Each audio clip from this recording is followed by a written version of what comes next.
Bienvenidas, bienvenidos a esta primera edición de Masterclass G-Network 360. Estamos muy contentos de tenerlas y tenerlos a todas y a todos en esta primera edición, en esta iniciativa que hoy vamos a compartir con todas y todos. Como ustedes saben, represento a la Cámara de Comercio LGBT Argentina y desde hace 13 años organizamos cada año un evento en la ciudad de Buenos Aires al que asisten más de 15, 20 países todos los años, cuyos ejes principales son el turismo LGBT, las comunicaciones, la inclusión de las personas de nuestro colectivo. Y en este tiempo de pandemia que estamos transitando y comenzando a salir y comenzando a ver un poco el final, hemos decidido ir un paso más allá y incorporar esta nueva iniciativa que se llama Masterclass G-Network 360. La idea es seguir capacitando, seguir formándonos y trabajando para ese día después. Masterclass no es ni más ni menos que los 4 pilares principales que conforman G-Network 360 cada año aquí en Buenos Aires, y de la mano de las mejores, de los mejores, de les mejores, de cada país del mundo con los que trabajamos desde hace muchos años. Hoy les pido que nos acompañen a compartir cada una de estas clases magistrales imperdibles. De verdad vamos a aprender un montón. Muchas gracias por acompañarnos y a disfrutar una jornada increíble. Muchas gracias.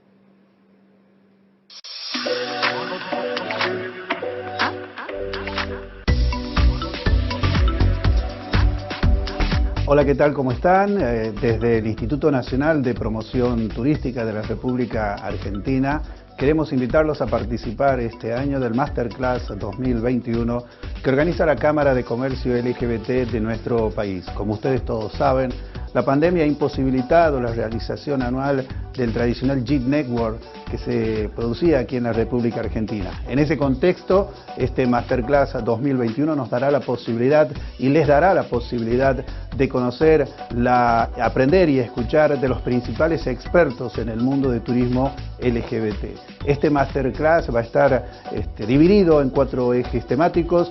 El primero será diversidad e inclusión. Otro tema a tratar será la tendencia en los medios digitales. También se hablará sobre el futuro del turismo, la innovación, los startups, y también habrá un capítulo especial para las historias que inspiran.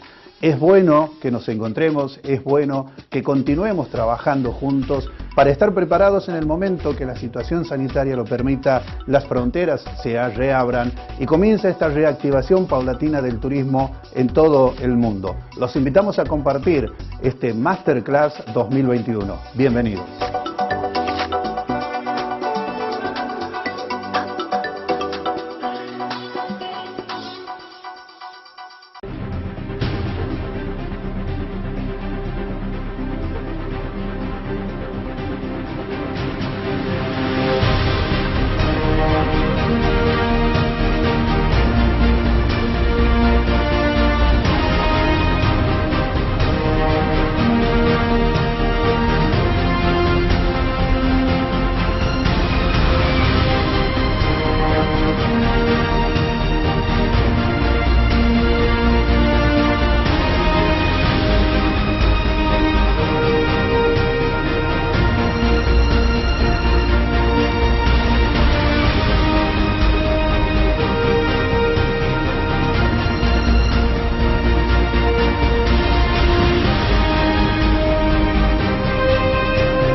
Mi nombre es Juan Insunza, gerente comercial para Delta Airlines en Argentina, y estamos muy contentos de estar aquí con G-Network apoyando Masterclass, aprovechando salir de este contexto actual, esta pandemia que ha paralizado el mundo entero, siempre contentos de seguir apoyando y estar en un partnership con G-Network.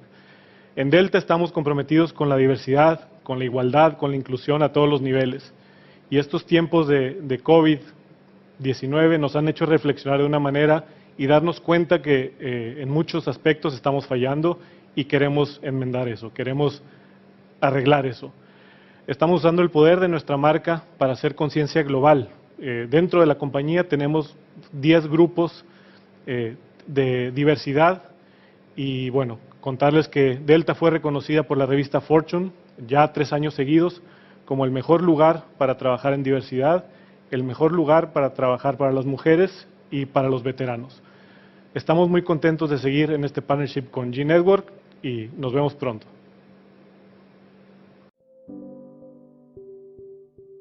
One stereotype, or I guess common misconception with Polynesians is that we all must play a sport. It kind of just defines us and encloses us as one thing or one person. Like sometimes when I walk in the room and then everybody turns around and looks at me, and I think it's just because of the things that people see on the media and things like that about just stereotypes of people that look like me and dress like me. In the Latin community, being gay is not that it's not acceptable, but the way that people approach it is a little bit different than, for example, here in the United States. I ended up living 2 different lives. I began to learn English when I was 24, I think.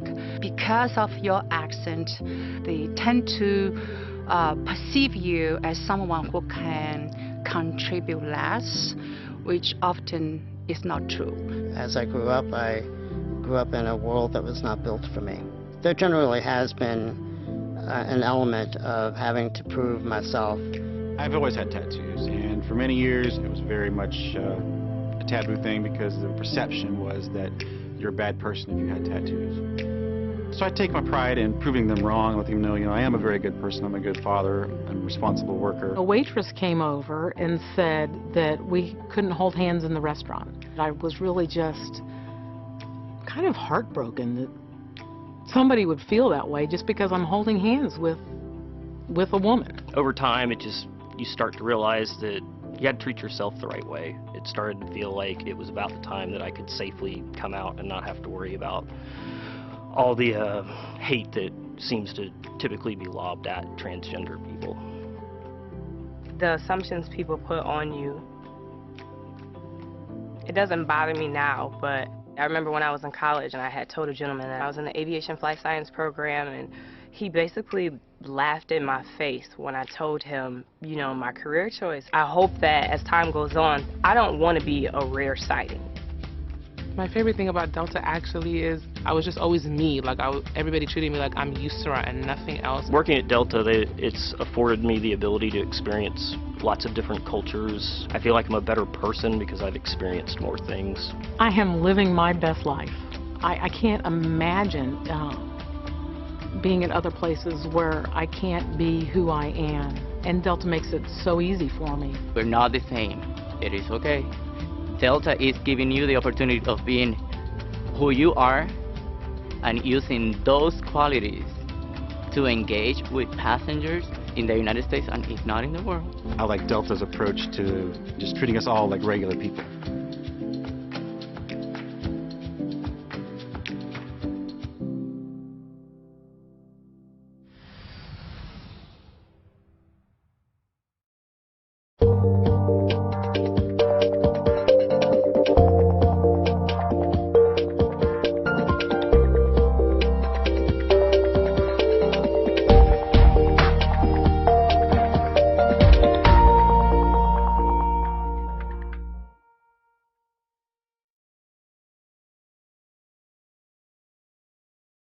Bienvenidos, hola a todos desde la ciudad de Buenos Aires y para todo el mundo. Queremos recibirlos así en esta primera edición de Masterclass G-Network 360, un evento fuertemente inspirador, un evento que impone aquello que la pandemia vino a presentarnos, que impone los cambios a implementar en esta pandemia y en la pospandemia en materia, claro, de diversidad, en materia de inclusión. Este evento organizado por la Cámara de Comercio LGBT de la Argentina y por el Instituto de Promoción Turística, por el Instituto Nacional de Promoción Turística. Queremos antes que nada agradecer fuertemente a las firmas que hacen posible este evento, a las firmas que acompañan esta serie de charlas, reitero, totalmente inspiradoras, muy pero muy pertinentes. Gracias Visit Argentina, gracias Delta Airlines, gracias IBM, Hertz Argentina, Grupo GEA, gracias a cada una de las empresas comprometidas con estos valores, comprometidas con estas demandas, con estos interrogantes también, por cierto. En esta primerísima masterclass que compartiremos ahora, los speakers, quienes están a cargo, por cierto, de esta pero muy productiva, indudablemente, conversación, provienen de dos organizaciones.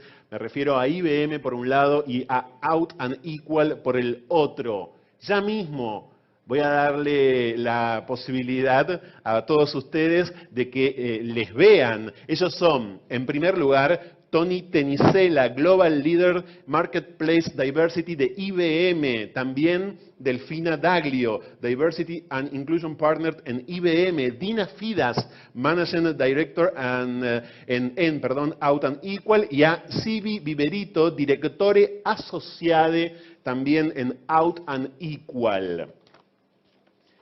Ellos estarán a cargo, como les contaba recién, de este primer momento, de esta especie de momento inaugural que va a girar en torno a algo fundamental, como dije antes, a partir de la pandemia y durante la pospandemia también, que es liderar con esperanza. ¿Cómo liderar con esperanza a partir de este momento? Autenticidad y estrategias para el cambio. Desde la perspectiva de IBM y desde la perspectiva de Out Equal, ¿cuáles son los nuevos desafíos en materia de diversidad, de equidad y de inclusión LGBTQ+, en el ámbito laboral corporativo en este mundo post-covídico? Va a haber un foco especial en esta primera masterclass en las nuevas modalidades de trabajo. ¿Qué permiten estas nuevas modalidades de trabajo? ¿Qué ingresos? Y en todo caso también, ¿por qué no?, a quienes excluyen, ¿no? Y obviamente un foco puesto también en los liderazgos inclusivos. Ellos hoy aquí también le darán especial espacio en esta primera masterclass a la inclusión de las personas travestis y trans y de las personas no binarias en las organizaciones en América Latina. Comienza así la masterclass número 1 de este primer evento, de esta primera masterclass G-Network 360, que como les dije, está organizada por la Cámara de Comercio LGBT de la Argentina y por el Instituto Nacional de Promoción Turística.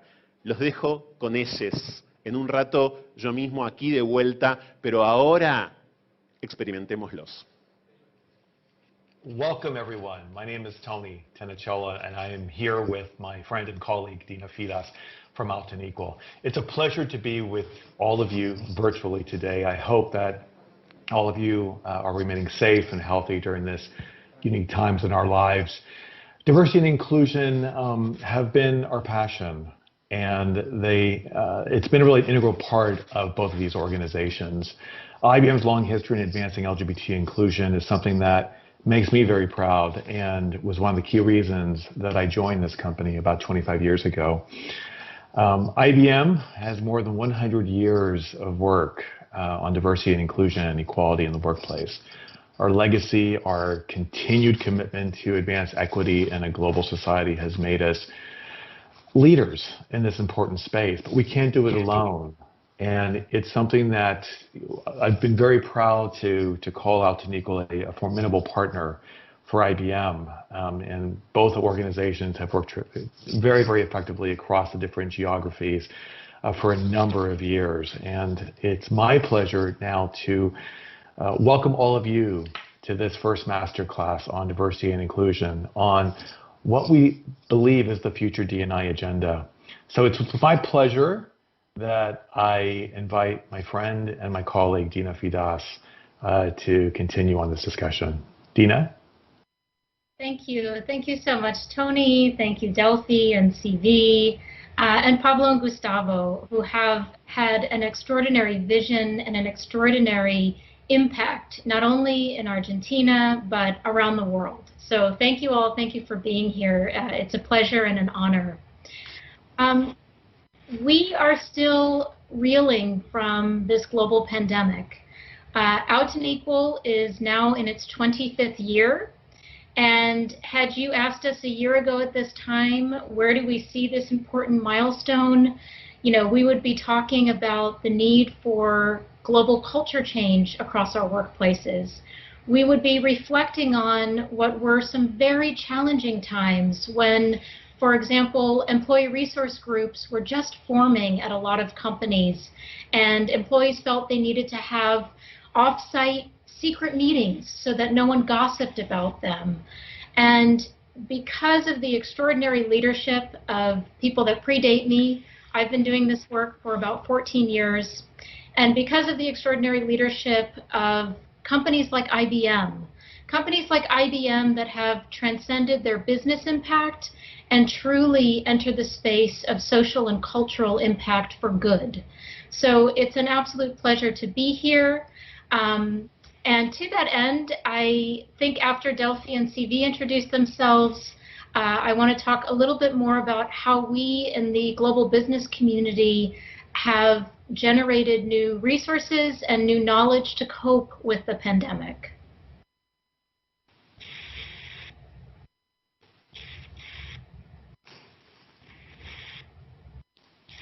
Did I do that wrong? I'm sorry.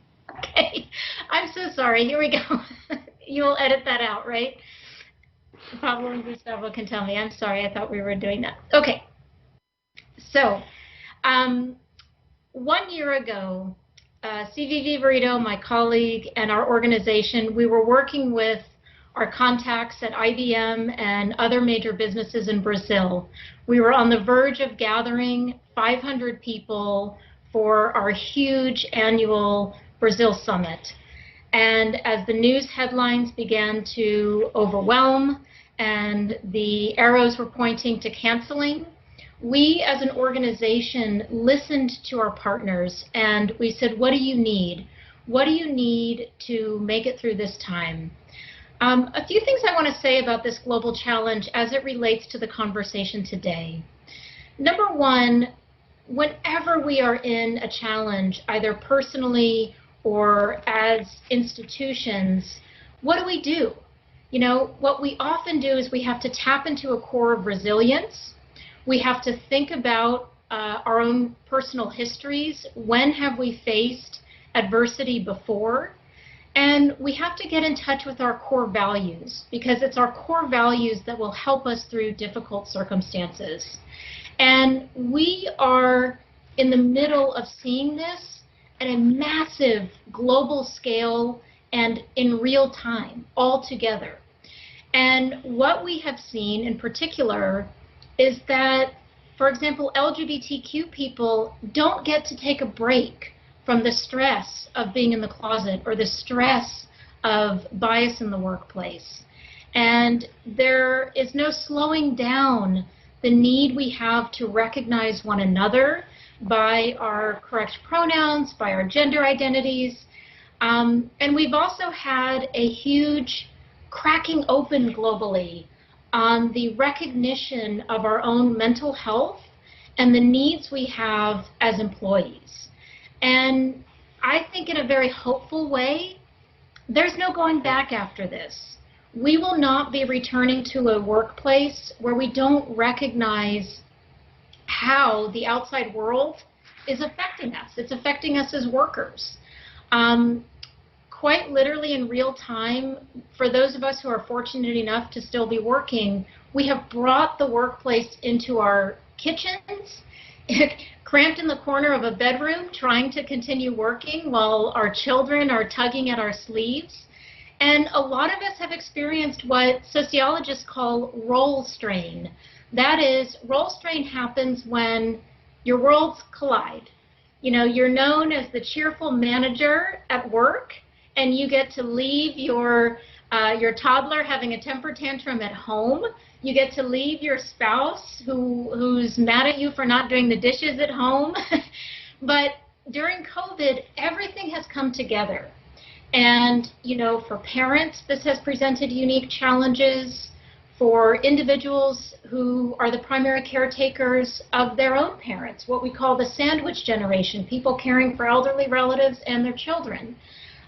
There have been great inequities even within the same company. We know, even at a small organization like Out Equal, that there are different phases of life. There are young workers who are living with roommates and are having to fashion an office out of part of a room or a kitchen table. There are some of us who the demands of parenting have sometimes felt overwhelming. And so as hard as this is, there are organizations and companies that have tapped into their core values and said, how have we always led with our people? How have we recognized the fullness that our talent, our people bring to their jobs, and how can we best support them? And so I want to now pivot to something that I hope to see more of. I hope has a multiplier effect after this masterclass and similar events. And that is a very unique strategy that IBM took on this year. And so I'm hoping, Delphi, this would be a great moment to speak to what IBM did in terms of the COVID era working from home pledge. And so welcome, Delphi, and thank you for talking to us about this. Thank you, Dina, and thank you for the opportunity of sharing what we did. And one of the first things that we set up, being a global company, we were able to learn from what other regions were going through. For example, in Latin America, COVID arrived a little later than it did in China, for example. And in April 2020, we launched a work from home pledge, which you will see on your screen soon. And the idea was exactly what you were mentioning. How do we manage these new ways of working, these challenges that we have? Because we stopped all the normal things we knew in living and working, they crammed all together. And we had new sources of stress and worries. We not only had to do our jobs, but we also had to take care of our families, with schools closed, for example, for those of us who have children, and especially taking care of older relatives and trying to take care of ourselves as well. So this work from home pledge was an invitation to all of our employees to just be more sensitive of this, be more sensitive of family, and support flexibility for personal needs. And also, given we were used to having virtual meetings, because again, we're a global company, and even though a lot of us worked from an office, we were also part of global teams. But again, sometimes we're not ready for the camera. We don't want everybody to see where we're working from or who we're working with when we are accompanied by our family. Again, pledge to be kind, to support one another, and also to take care of ourselves, to set boundaries. We saw that a lot of our professionals started working, even if they didn't have to commute to work, they started working at the same time that they would start their commute, for example, and then just work really long hours and don't stop for lunch, for example, or even just to take what we call an active pause and just walk, just drink some water and build their own resilience. And also, how do you stay connected and to check frequently on your team? So meetings were not also only to just develop or set something up, but also how are you? But how are you really? How can I help? I really want to take care of you. We set a lot of focus on engaging our managers, particularly to be closer to the teams and just to engage them in more personal conversations to understand what they needed. We set up a lot of trainings and sessions on resilience, on positive leadership, on learning new ways of working and living all together. And especially here in Argentina, in the cluster that we have with Argentina and Uruguay, we also adapted this pledge, and we made a campaign in Spanish with some videos for our employees to be able to visualize what we meant when we said, I pledge to be connected. So I would like to share that video with you. And also another thing that we were really focused on is since the racial events that took place, sadly, in the US back in June, and even though in some countries in Latin America, we are not really focused on these racial issues, we really adopted another pledge called Embrace. And the idea was, how do we help? Because again, these are very challenging times for everyone, and we really want to be more present. And we really want people to learn about the different needs that their employees might have in their teams, because as I like to say, this storm is globally and we're all affected by it, but we are not all on the same boat. So we really need to understand what every one of us needs. And something that you said right now, recognizing our own mental health. So being able to and feeling comfortable to raise up your hand and say, I can't handle all these pressures. I need some additional resources. So I would like to share the campaign we did, IBMers en Casa, and keep on with this conversation. Thank you. And could we show the video, please?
Incredible. Tony, I don't know if you want to comment before we talk a little bit more about leadership. Thank you, Dina. As Delphi mentioned, I mean, the work from home pledge, the Embrace pledge, I think these are really good examples of how IBM has invited our employees to get engaged, to work together in this very changing, very trying business climate. So one of the key themes at IBM has been to really bring our global workforce together to capture the employee voice on several important topics, such as the pandemic and new ways of working. And it's really helped to not only promote the role of collaboration, but it's also helped us to really adopt a culture of inclusiveness and belonging. And I think, as you mentioned, Dina, I think it's really important especially in this very difficult time for many of us, it's important for us to really realize how do we support each other and really try to bring the workforce together to share their opinions, their perspectives, their concerns, in order for us to all be co-creators of the new way of working model rather than just being consumers. That's so important, Tony. And, you know, I think it's worth noting, particularly for our business audience, that companies with a culture and a priority on belonging and inclusion and valuing individual experiences were better suited to weather this incredibly difficult year. And, you know, today it's springtime here in Washington, D.C., where I'm calling you from, and I'm choosing to be full of hope. And part of that hope is the message that I think we can all take from this year of 2020 and 2021, which is when circumstances are sometimes at their worst or their hardest, individuals and organizations and companies can show up as their best selves. And I think to that end, one of the places that the LGBTQ community has been trying to raise awareness about is this false sense that we could ever live with a complete red line distinguishing between our personal selves and our professional selves. And in fact, LGBTQ people have often faced a double standard where, you know, for example, I happen to be married to a woman. And if I casually mention my wife or my partner, for a lot of LGBTQ people, the reaction at work is, well, we didn't ask about your personal life. Whereas if I had casually mentioned a husband, that doesn't even register that this is inappropriate or overly personal. And so one of the lessons that I think LGBTQ people have spoken to for a long time, and now the pandemic has, is we need to dissolve a perception that we can uphold a completely different professional self from a personal self. And that is not a problem necessarily. It actually can be a strength. We've talked a lot right now, we've talked a lot in this conversation about the challenges we face, about mental health. I want to tell a personal anecdote, which is in this last year, I have had 2 colleagues lose a parent. And these 2 colleagues have continued in their work. They have brought extraordinary resilience and strength to the work. And I don't just empathize with them as people who have lost a loved one, but I'm actually inspired by them as a professional. And I offer that anecdote because the more that we know about the fullness of our experience that we're bringing to our work, challenges and all, you know, kids in remote school, you know, stressors at home, the more we know that our colleagues overcome, the more I think we can appreciate strong, authentic leadership. And the images that come to mind are of both LGBTQ leaders, but also our allies. And so one point that I wanted to raise in terms of the unique infrastructure that IBM has built is that IBM has really refused to accept the idea that people come out when they're in the highest position possible. You know, we admire CEOs that come out on the job, but what about that 27-year-old who's brilliant and giving their all to their job and brings their full self, talks about their gender identity, talks about being an LGBTQ person? Where do you give space and voice to that leadership? And this is a place where I hope in learning more, I think from you, Tony, about these various ways that IBM says to all levels of employees, you matter here. The fact that you are LGBTQ matters, and we want you at the table not despite your identity, but precisely because of who you are and the life experience you bring to the table. And so if I can ask, as we segue into a conversation about leadership and authenticity, Tony, could you speak a little bit more about how IBM does it? with respect to recognizing LGBTQ employees around the world and at all levels of the organization? Thanks, Dina. Well, IBM's point of view on diversity and inclusion is similar to other corporations. It's really evolved over the years, from solely focused on gender, ethnicity, compliance, to a more inclusive intersectional approach, which encompasses all aspects of an individual's background, experiences, and identity. And you mentioned that in your comments, Dina, that it's very important for us as IBMers to encourage all IBMers globally to bring their authentic selves to work. All companies now are really focused on embracing a concept that we call inclusive leadership.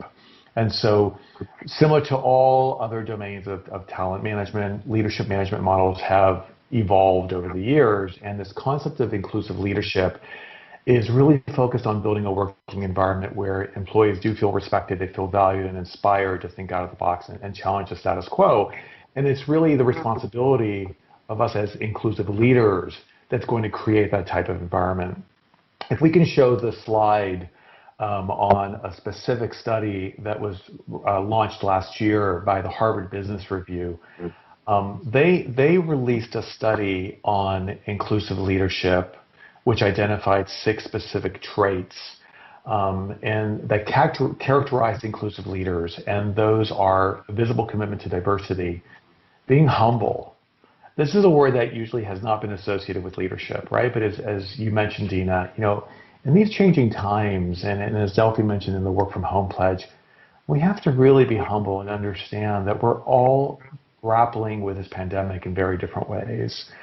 The third characteristic is awareness of bias, right? We want to be aware of, unconscious bias and ways that we're actually impacting employees and conversations that we're having. Are we impacting them in a positive or a negative manner? Curiosity about others, right? All in the spirit of innovation. How do we really, work together to be curious and to think differently, to disrupt current models, amplify the way that we're working together and our successes. Cultural intelligence, just being more aware, as Delphi mentioned, more aware of our surroundings and the way that we're treating others. Being very culturally sensitive to the different dynamics that the pandemic and other challenging situations actually impact, the way they impact the workplace. And last but not least is effective collaboration, right? As I mentioned before, IBM and Out Equal, we've collaborated very effectively around the world on a wide variety of LGBT+ community topics. And it's something that we continue to do so along with other NGOs and our customers, which segues into this inclusive leadership. And in the workplace, it's so important for inclusive leaders to be people-oriented, to be great listeners, to tap into the talents and the motivations of their teams.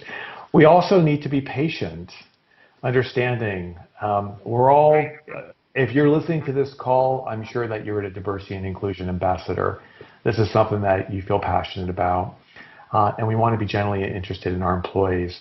So something that we always say at IBM, and Delphi mentioned this earlier in the conversation, is that empathy is a critical element of workplace culture. And that inclusive leaders understand how to be empathetic in the way that they manage their teams, and also are creative in the way that they leverage available resources and tools to create that nurturing, engaging environment. So let's bring all of us together on the screen, and I'd like to pose some questions because I know all of us have an opinion on inclusive leadership. Let me start off with inviting Dina and CV.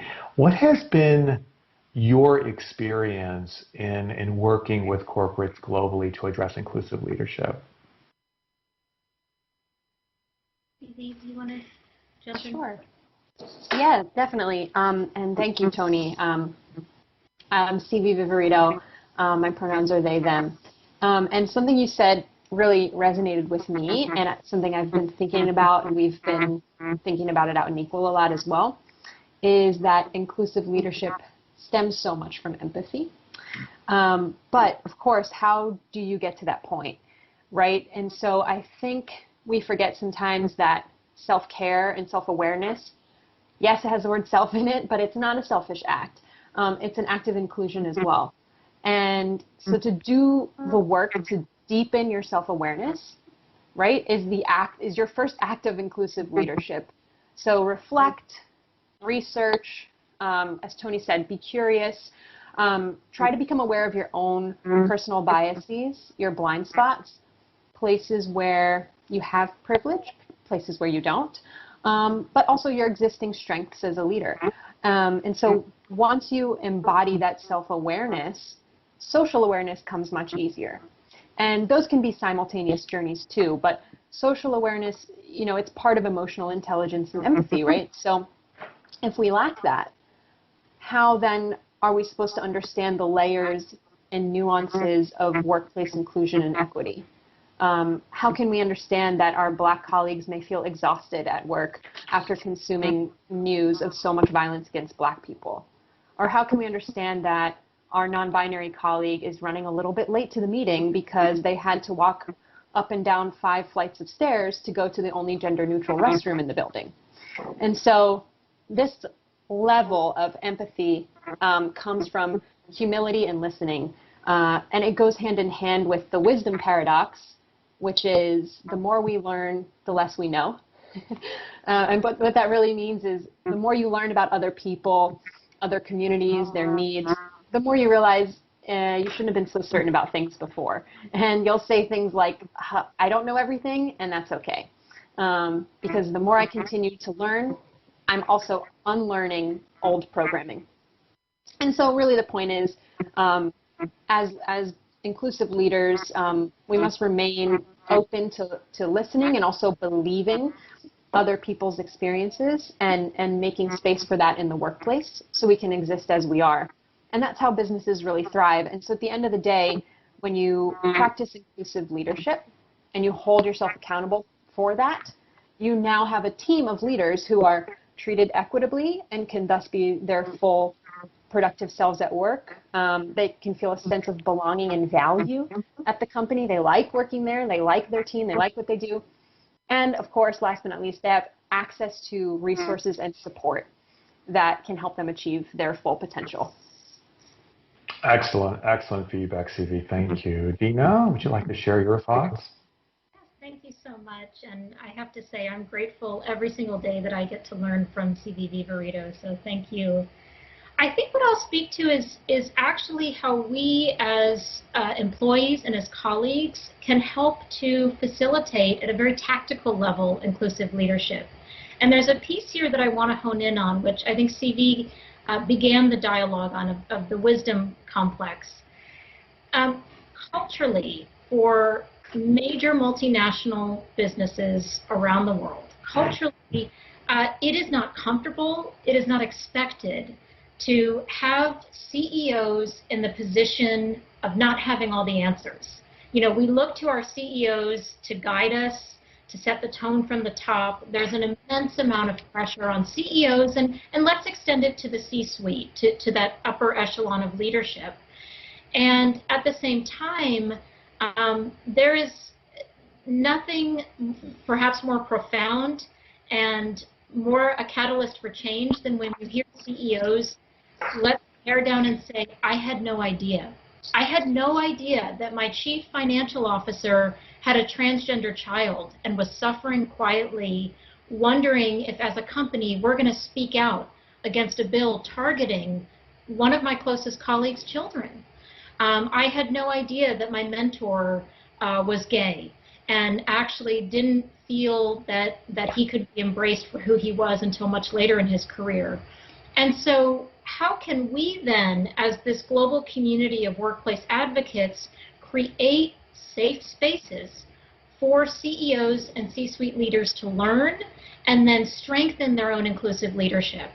And that means in today's 24-hour news cycle world, putting down Twitter, putting down, you know, the social media of, you know, embarrassing people when they make mistakes, calling out mistakes. It means having the employee resource group and the executive champion have a closed-door meeting and say, we need to learn. You may not have known this, And not knowing doesn't mean not caring, but you may not have known this, but we have non-binary colleagues right now, and as a company, we need to be doing more to support them. And so when you give your leadership the space and the grace to learn and to be strengthened, I think that's how you arrive at a more inclusive company. And I would say that the accountability is really on all of us to support that. To not just look to leaders to figure it out on their own, but to really nurture and for this to be a two-way street with our leaders. That's great, Dina. And in fact, both you and CV mentioned some very important principles of inclusive leadership. I'd like to invite Delphi to provide us an overview of IBM's approach to our commitment to allyship and to inclusive leadership, and how we promote and reinforce the importance of education in really being more effective, inclusive leaders. So, and if we could share the slide, that would be great, please, Pablo. Delphi?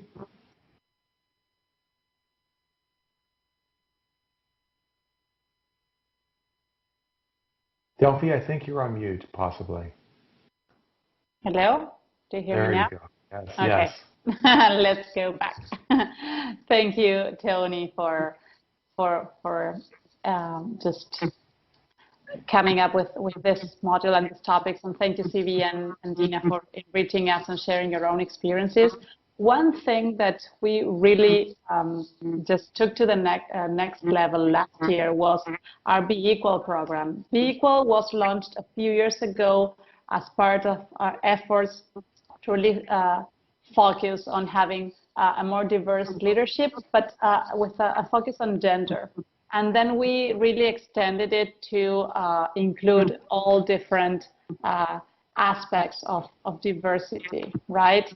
And the invitation to all our employees to become Be Equal allies, so as to expand, enable, and ensure that everyone feels included, that all of our employees believe that there will be no harm to their careers if they bring their own authentic selves to work. We want all of our employees to champion diversity and inclusion for everyone, and just ensure that everyone feels included. So we want all of our IBMers to just be more vocal, just include and be more plural in how they recruit and how they manage their teams. And we offer them a lot of resources in terms of education. And one of the things that we provided them were digital badges. And we launched the Be Equal badge, as I said, with a more focus on gender diversity a few years ago. Then we launched the LGBT plus practitioner badge. And what I love about these two things is that not only do you need to complete sort of theory and just content of what is to be more inclusive, but you also have to prove how you're applying this in your everyday interactions with your team members. So I think this comes to reinforce, and we're launching new programs as we speak, sort of inviting our employees and our managers to really become more Be Equal allies. Thank you, Delphi. And I want to thank Delphi's leadership also, because within Latin America, there's been significant challenges in really to embrace this inclusive leadership, and Delphi and the team have done some extraordinary work in the region to really address those challenges. I wanted just to share a couple additional examples of inclusive leadership as we segue into our third module. But at IBM, one of the, as I mentioned before, inclusive leadership that is very important, really trying to promote inclusive leadership. I'm very proud to share with all of you that we have 25 out executives who are open about their sexuality, who represent IBM in the marketplace. We've also implemented what we call the Out Role Models program that gives LGBT leaders within the company greater visibility and responsibility to the community, especially in countries where there's a higher level of cultural sensitivity toward LGBT plus inclusion. And then lastly, I'm very proud about a program that we launched last year called Working Positively, which actually started back in June of 2019 in Germany. IBM, SAP, Deutsche AIDS Hilfe, German NGO, and 50 multinationals, they signed a declaration in Germany condemning workplace discrimination against people with HIV. The reason I mention this example in the realm of inclusive leadership is because many of these multinationals engage their most senior leaders, SVP sponsors, in helping us to launch this program. And throughout 2020 and 2021, we've launched Working Positively. We're anticipating to launch it across many, many regions over the next couple of years. And so we're very proud of that effort. I think that's a really good example. Having talked about inclusive leadership, I want to segue us into the third segment, which is very much focused on a community of employees, as Dina mentioned in her opening remarks, that has really is now facing many, many challenges, and there's a lack of education and understanding in working with our transgender and non-binary employees. So with that, it is my great pleasure to welcome CV to kick off this part of our masterclass. Yes, thank you, Tony. This is a really important topic, and so I'm so glad that we're addressing it during this masterclass. It's something that the team here at Out and Equal, we hear from our partners from all over the world all the time. Lots of companies are wanting to do more around trans and non-binary workplace inclusion, and many of them, such as IBM, are really blazing the trail towards equality here. So in just a minute, I'll turn it back over to the team to answer some questions and give their perspectives. But I wanted to start out with a little information sharing. So trans identities are gender identities that do not match a person's sex assigned at birth. So for example, trans men and trans women. And non-binary describes gender identities that fall under the umbrella of trans identities and are kind of a smaller umbrella in and of itself, meaning that a person does not identify as strictly a man or a woman. They may feel that they fall somewhere along the spectrum between man and woman. They may feel that they move fluidly across it. Or like myself, they may feel just completely outside of that binary system, right? Not a part of it. And all of those experiences are valid. And while societies all over the world are starting to make more space for these existences, and people are feeling more comfortable to come out and be visible, that does not mean that the identities are new, which is something that we sometimes hear as well. And so sort of a fun way to open up this section of our conversation, I wanted to take us back to 2000 BCE for a little history lesson. So if we can just show that slide. Yes, perfect. As we can see, from around 2000 to 1800 BCE is actually very early human history, and we find the first recorded markings of non-binary genders. We actually, at one point, believed that these Egyptian hieroglyphs were eunuchs, but some scholars are looking at that and saying, let's re-examine, because that's a very binary interpretation. And there's very little evidence of castration. So what some scholars are actually proposing is that in ancient Egyptian cultures, there were actually three genders, a man, woman, and a third gender. And that's really interesting and really validating to see. When we move forward through history to pre-Western colonization, so pre-1500s, we also see third genders and non-binary genders all over the world. I do encourage you to do a quick Google because it's really fun and interesting, and you can find so much information on this. But only to name a few, not an exhaustive list whatsoever, are the Muxe in part of the Zapoteca community in Mexico. Since pre-colonial times, folks have been identifying that way, and that's a third gender identity there that's been recognized and celebrated for quite some time, and that's still, of course, thriving today. We also see this in what is now modern-day Angola with the Chibados, which were actually their own caste, and unfortunately, due to colonization, a lot of these identities that I'm mentioning were effectively wiped out during that time, but our folks are reclaiming these identities today. There's also the Bisu in Indonesia, and this community, the Bugis people, actually recognized 5 genders. And if I'm using a Western framework and if I'm speaking English, I would try to translate those gender identities to be cis man, trans woman, trans man, and gender descendant or non-binary. And of course, those of us in North America might be more familiar with the term Two-Spirit, which was actually, that word was coined in 1990 by indigenous peoples as a pan-native identity. But the identity itself, the concept of self, has existed throughout time. And even when we go to present day, of course, we're seeing that, but in societies that, not like these, that maybe didn't have a word to name that identity, we still find evidence of people identifying that way. So even if there was no word in that language or in that culture, we see people identifying that way. And I'll give you a quick example. In Norway, there's a recorded case of somebody named Jens Andersen who was presenting as male in public and married a woman. And unfortunately, the woman went to the authorities shortly thereafter, and she said she believed her husband to be a woman. And they arrested him and they took him to court. And when they were asked, "Are you a man or a woman?" the recorded answer was, "He thinks he may be both." And so this was in 1781. So even though that language and culture didn't have a word, like the Bisu, like the Mushe, like Two-Spirit, we still existed.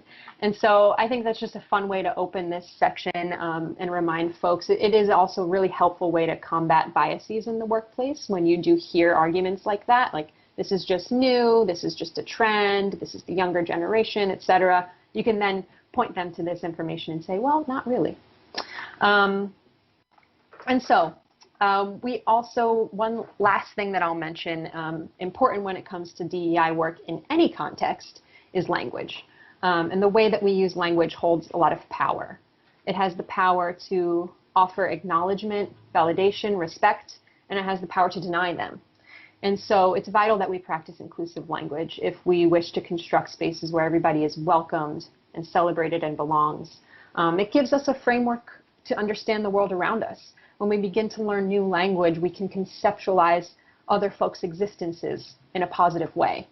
And so with that, I would like to turn it to Dina, who I have the privilege of working with on the same team at Out Equal.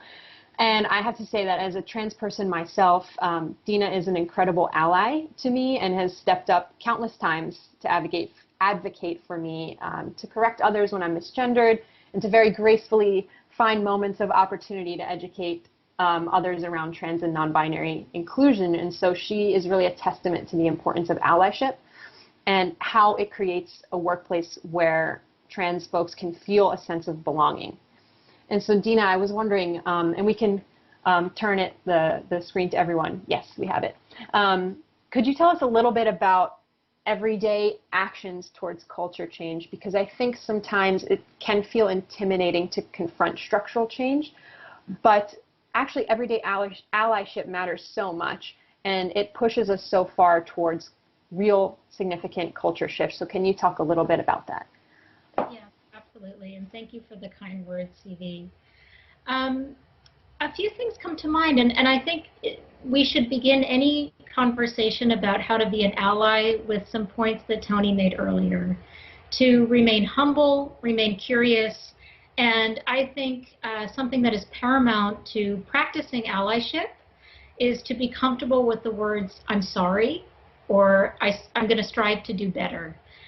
We are all constantly making mistakes, and as I tell people on my team and in my life, you will never be judged for making a mistake. It's how you handle it after. And so in terms of everyday actions allies can take, number one, while I know we're talking not necessarily about structure, I do think it's important, particularly for those of us in a leadership or a management role, at a minimum, go ahead and look up what policies, benefits, and practices does your company have. For example, IBM is a multinational business with very clear workplace protections for people based on their gender identity. And you can find those documents at IBM in multitude of languages. So at a minimum, understand your organization or your company's starting point. And if you need any help about making a business case internally, we're here for you to say, hey, almost all of our peers have trans and non-binary protections and policies. How can we do that? So I want to differentiate that some of us in an organization have a different level of responsibility. And so no manager should be caught by surprise that actually they need to be carrying on the values of trans and non-binary inclusion. A second component of everyday allyship is to not put your head in the sand, as we say, not step away from awkward moments. This is something that CV and I talk about a fair amount, and particularly if you have a relationship with someone and you've observed that that individual is sometimes called by the wrong name or the wrong pronoun, actually asking someone and saying, I wish this never happened, but if or when it does, would you like me to step in sometimes? Because I think one of the things that allies can do is not leave the burden of, clarifying a person's gender identity, their pronouns, exclusively on the trans or non-binary person. So we can carry some of that water, as we say.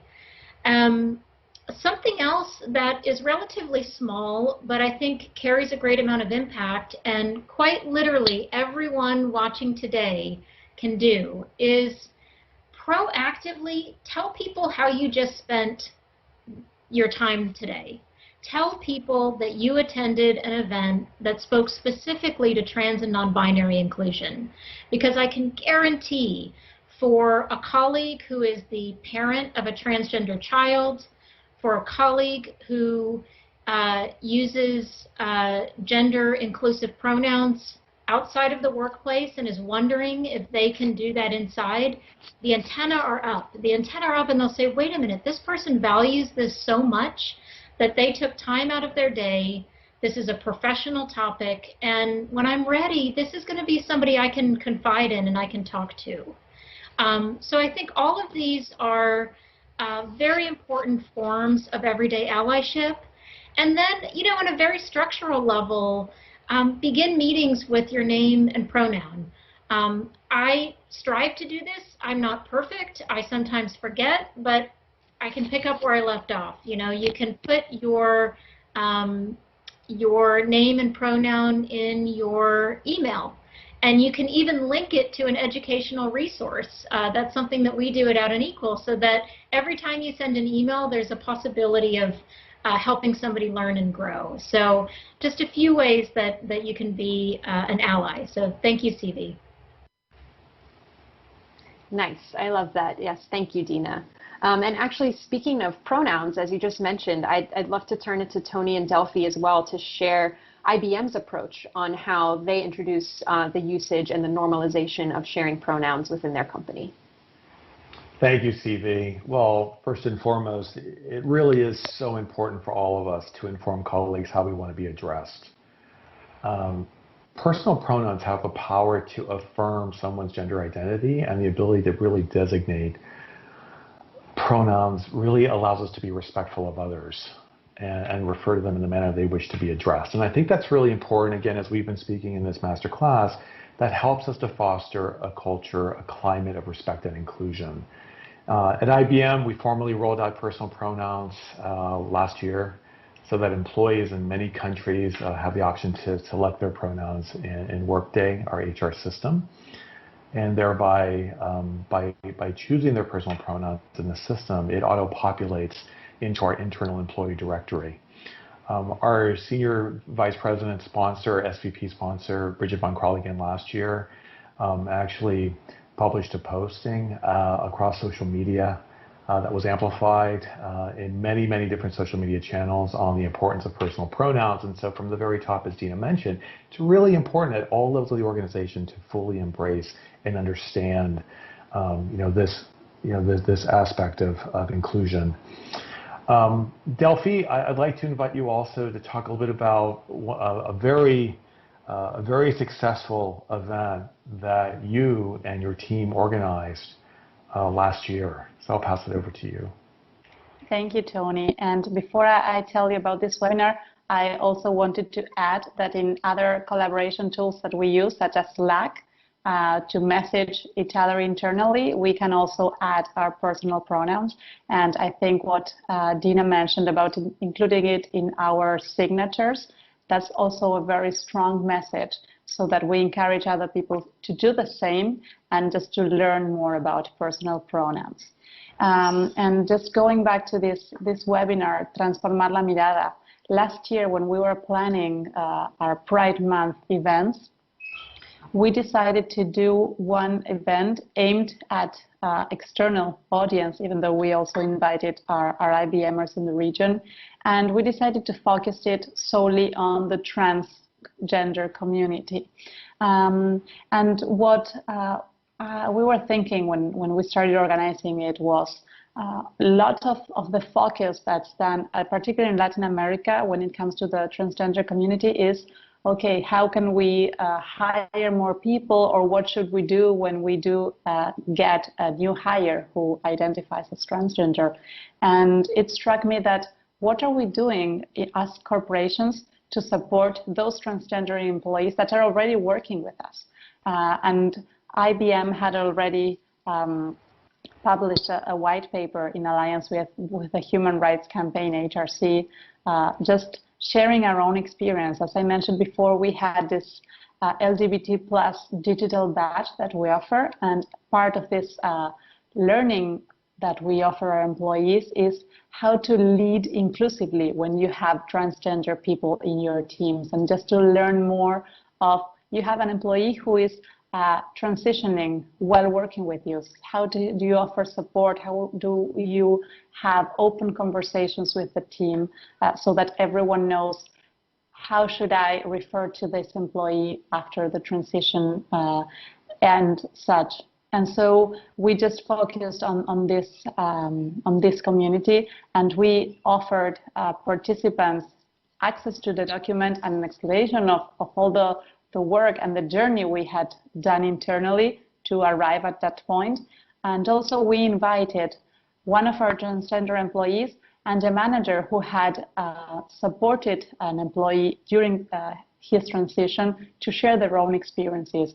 And we also invited Marianne Letieri. She is an activist here in Argentina, and she leads a program to both educate transgender people in skills that can really give them access to works such as in corporations such as IBM, and also to educate the people in different organizations on how should they approach the inclusion of the transgender community, which I think is really very, very important, because we know all the statistics that are not very optimistic of their short life expectancy and the things that they need to do just to survive, because they're not able to get a good job with a good salary that can really make their lives better, right?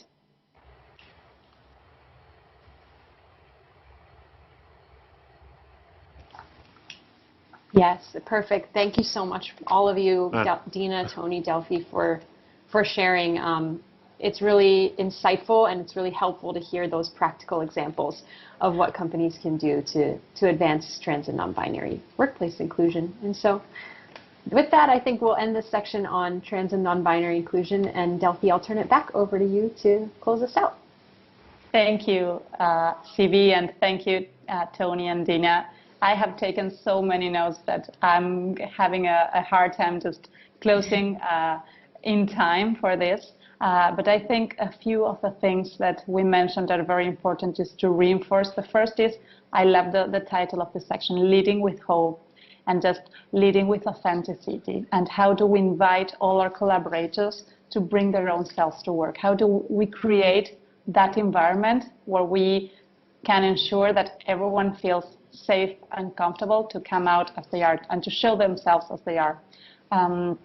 And one of the things that I really loved, CV, is what you mentioned about how to gain self-awareness first so that we can then gain social awareness and really become more inclusive as leaders. And I just want to reinforce that when we talk about leaders, we're not talking about a person who has people manager role, but each one of us is a leader, and we can all be agents of change in our organizations, in our teams, and even in our houses.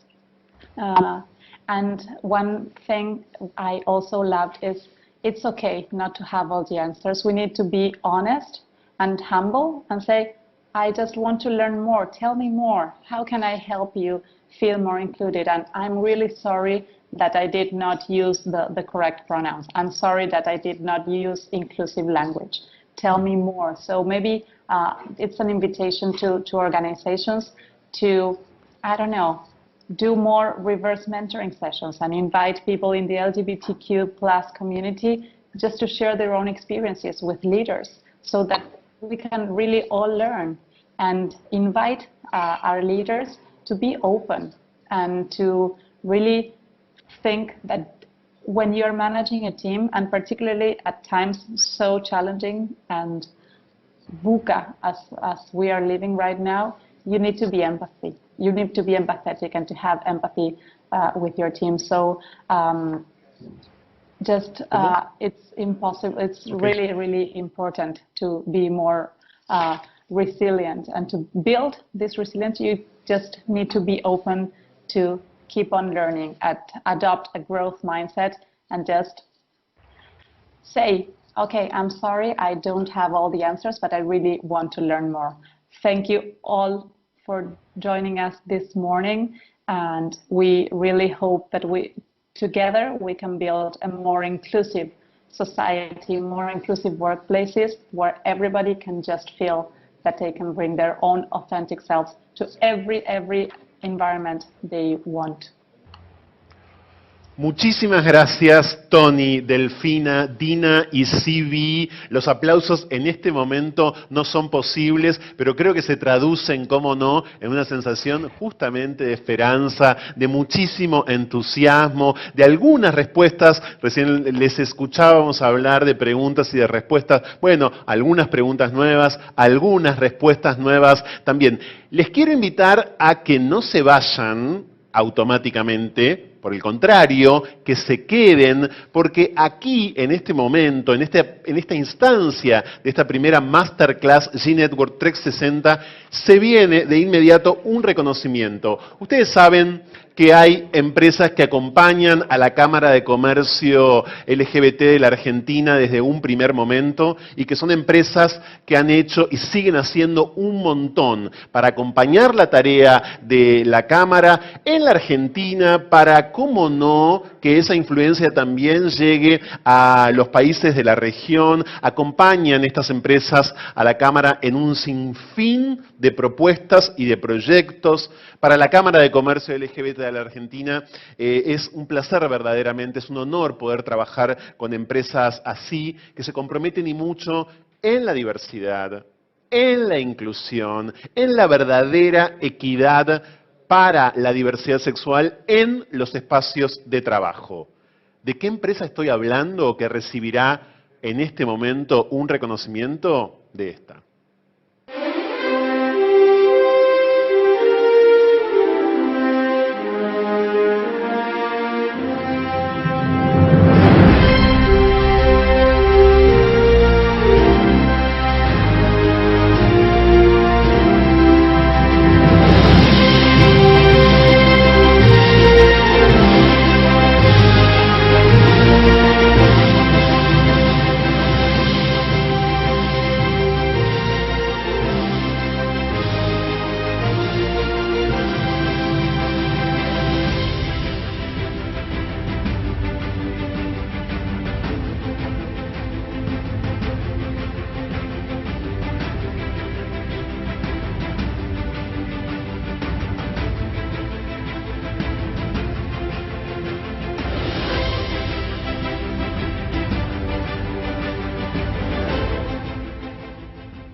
Desde luego, la empresa es IBM y este reconocimiento que tengo en mis manos, muy pronto, Tony, Delfina, lo tendrán ustedes, porque pronto en la edición de G-Network 360 2021 van a poder tener este reconocimiento en sus manos. Lo tienen ya en sus cuerpos, en sus sensaciones. Gracias, queremos escucharles desde ya. Bueno, muchísimas gracias por el honor. Ha sido un placer colaborar con ustedes durante tantos años y seguimos comprometidos de colaborar con ustedes por muchos años más. Delphi. Muchas gracias. Me sumo al agradecimiento y la emoción por ver esas fotos. Ojalá que pronto podamos volver a tener actividades también presenciales para seguir reforzando nuestro compromiso con generar entornos laborales inclusivos donde todos nuestros empleados puedan sentir que pueden ser auténticos y no tengan miedo de ocultar quiénes son en su integralidad.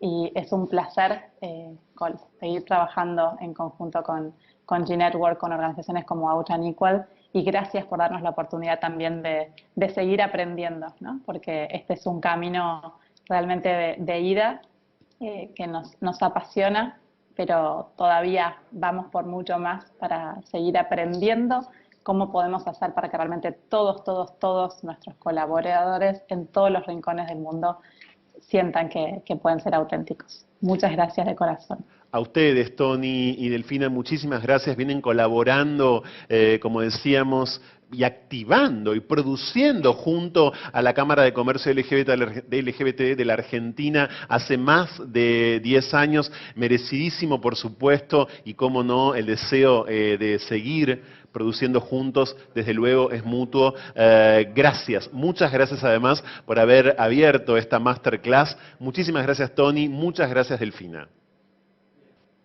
Y ahora sí, tras despedirlos a ellos, les quiero decir que esto acaba de comenzar. Nos vamos a estar encontrando a las 11 a.m. hora argentina para una especie de segunda chance, de segunda vuelta, de segunda charla inspiradora con una nueva historia. Masterclass G-Network 360 acaba de comenzar, por cierto. Quédense allí. Enseguida nomás, en un ratito volvemos a encontrarnos.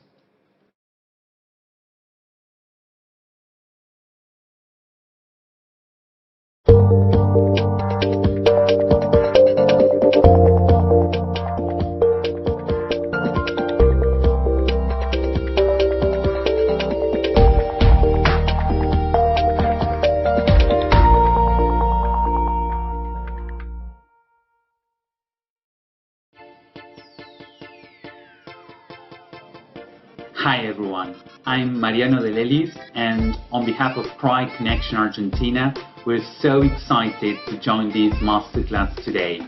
Thanks for the invitation. Now I would like to talk about who we are and what we do. Pride Connection Argentina began its activities back in August 2018, when a group of companies got together and made a commitment by signing a letter of intent.